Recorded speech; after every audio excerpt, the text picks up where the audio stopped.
Hey everyone, it's Justin again. In this lesson, you're going to learn about the parallel line proportion and how it relates to the triangle proportionality theorem.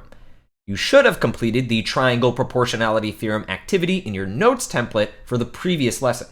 We're going to be using what you learned in that lesson here, so if you need to refresh your memory before starting, pause the video and do so now. By the end of this lesson, you will be able to use a parallel line proportion to solve for an unknown value.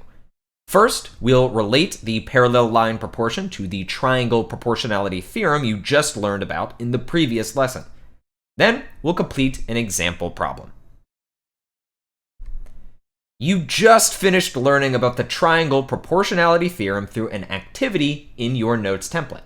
And when going through the why behind the theorem at the end of the activity, you also learned that the reason the triangle proportionality theorem is true is because of the angle-angle triangle similarity theorem we just previously learned about, with a little bit of algebra in the mix.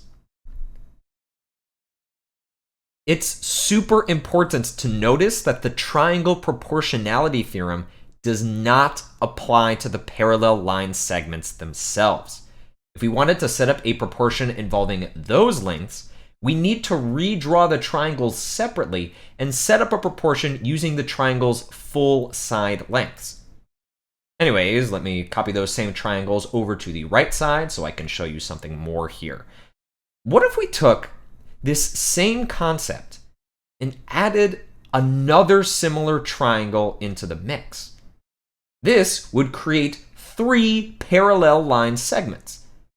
And the same proportion we previously had would still hold true with the new segments that were created.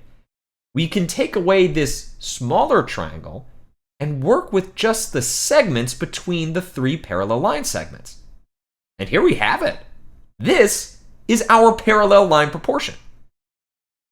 If you're not a fan of the triangle proportionality theorem and the parallel line proportion using the same letters in their formulas, feel free to use different letters.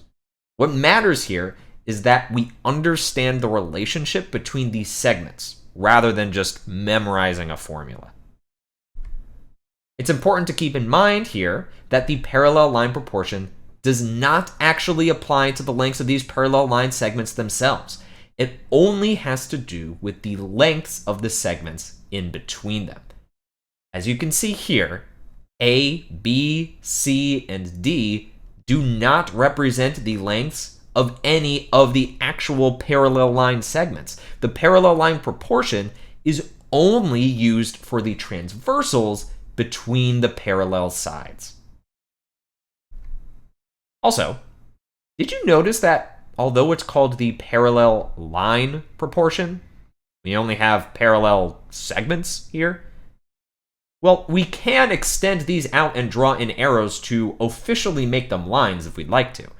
You'll see problems in your practice game that are drawn both ways, with parallel segments and parallel lines, since the same formula applies to them both. Here's our example problem. We are told to solve for the unknown variable. Before we start, how do we know that we can use the parallel line proportion here? Well, the line segments that look parallel are parallel, and none of our given lengths or the variable are representing the parallel line segments themselves, but only the segments in between them. Okay, so now that we know it's okay to solve, and the directions aren't trying to trick us, can you set up a proportion and solve for n? Pause the video now and see if you can do this without my help. Were you able to set up your proportion like this?